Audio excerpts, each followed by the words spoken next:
Hello. Again, my name is Alister McGrath, and if I haven't met you before, it's very nice to have your company for these homemade series of postings on issues raised by the new atheism. And in the second posting, I want to ask, is faith blind, as the four horsemen of the new atheism so confidently tell us? I think this confidence is actually a very important issue because, as those of you who've read Cicero, the great Roman orator, will know, Cicero insisted that the best way of winning arguments was simply the force of your personal conviction. Nothing convinces like conviction, he remarked, and an orator's passionate conviction in their own beliefs was essential to winning others to the cause. Evidence is one thing, but conviction is what clinches. You know, I often reflect on what Cicero said when reading Christopher Hitchens' book, God is Not Great, which of course is one of the core texts of the new atheism. This book is written with such conviction and confidence that if self-assurance and conviction were indications of truth, then Hitchens would win his arguments hands down. But unfortunately, it's just not that simple. The evidence is very badly handled. It really is a book written to convince those who are already convinced and perhaps are wavering by the obvious counter-evidence that they see around them. But let's look at Richard Dawkins' well-known and very dogmatic statement that faith is, I quote, blind trust in the absence of evidence, even in the teeth of evidence. And Dawkins takes us a little bit further. He says at one point that faith counts, I quote, as a form of mental illness. Dawkins also says, faith is the great cop-out, the great excuse to evade the need to think and evaluate evidence. And if you read New Atheist websites, you'll see these slogans mindlessly repeated as if there's some kind of holy writ having authority which just doesn't need to be backed up by evidence. Dawkins has spoken, the case is closed. But of course, it's not that simple. In fact, it's nothing like that at all. For a start, no Christian theologian would accept this notion of faith. I mean, New Atheists say, well, of course they wouldn't. They're just fools, they're deluded. But we need to make the point, very simply, but very clearly, that this definition of faith is Dawkins' own invention.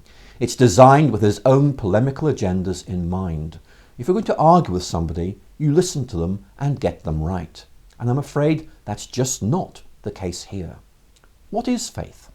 Well, Dawkins sets out his own views with great confidence back in 1976 in his book, The Selfish Gene. Let me quote from that. Faith, he writes, is a state of mind that leads people to believe something, it doesn't matter what, in the total absence of supporting evidence. If there were good supporting evidence, then faith would be superfluous, for the evidence would compel us to believe it anyway. Well, I think anyone listening to this short posting will see that that simply isn't the case at all. This view of the relation of evidence and belief in the natural sciences, or in fact anywhere else for that matter, is just plain wrong. For a start, it fails to make the crucial distinction between the total absence of supporting evidence and the absence of totally supporting evidence. Think about that. For example, let's look at the current debate within cosmology over whether the so-called Big Bang gave rise to a single universe or to a series of universes, an idea sometimes referred to as the multiverse. I have very many distinguished scientific colleagues who support the former and equally distinguished scientific colleagues who support the latter. They are very different. But here's my point. Both are real options for thinking and informed scientists who make their decisions on the basis of their judgments about how to interpret their evidence. They believe, but they can't prove, that their interpretation is correct. And nobody I know thinks they're deluded or mentally ill or immoral for believing such things. This just doesn't fit in with Dawkins' bold but equally simplistic declaration that, I quote, if there were good supporting evidence, then faith would be superfluous, for the evidence would compel us to believe it anyway. That's just not good science. To judge by his comments in the God Delusion, Dawkins himself clearly believes in the multiverse theory, but the evidence for it just isn't good enough to compel him, or anyone else for that matter, to accept it. The simple truth is that trusting beliefs that can't be proved is just a normal human way of making sense of a complex world. We find it in natural sciences, we find it in personal relationships, we find it in religion. It's not blind. It just tries to make the best sense of things on the basis of the limited evidence available. As the philosopher Julia Kristeva observed, and I quote, "Whether I belong to a religion, whether I be agnostic or atheist, when I say I believe, I mean I hold as true." Now, Christopher Hitchens clearly thinks otherwise. He boldly declares, again with a confidence that's rather unrelated to the evidence available, that new atheists like him don't hold any beliefs. He writes, "Our belief is not a belief." This very simplistic slogan is one of the best examples of blind faith I've come across. It's a delusion that makes his whole approach vulnerable. For example, Hitchens' critique of religion is totally dependent on certain moral assumptions he can't demonstrate by reason, including, for example, his snappy little slogans, "Religion is evil," "God is not good," "Religion poisons everything." Hitchens simply assumes that his moral values are shared by his sympathetic readers who are unlikely to ask inconvenient questions about their origins, foundations, or reliability. But not everybody is so compliant. Others will say, "Where do these ideas come from? Can you prove they are right?"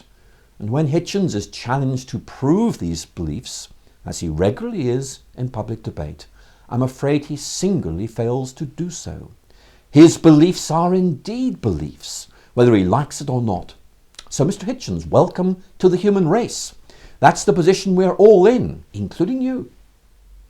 More seriously, the great British philosopher and intellectual historian Isaiah Berlin pointed out years ago that there are three kinds of human beliefs.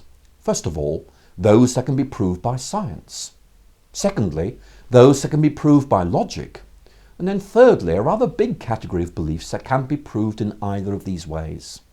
And the key point that Berlin makes is that these beliefs include the values and ideas that make us better people and make life worthwhile. For example, it is immoral to rape people. Democracy is better than fascism. World poverty is morally unacceptable. Now, I can't prove any of those things, but neither can anybody else. And happily, that has not stopped moral and social visionaries from acting on the basis of those beliefs and trying to make the world a better place. If we took Dawkins seriously, we'd have to reject these beliefs as delusions, as none of them can be proved by reason or science. But that's in the new atheist bubble. In the real world, things are very different.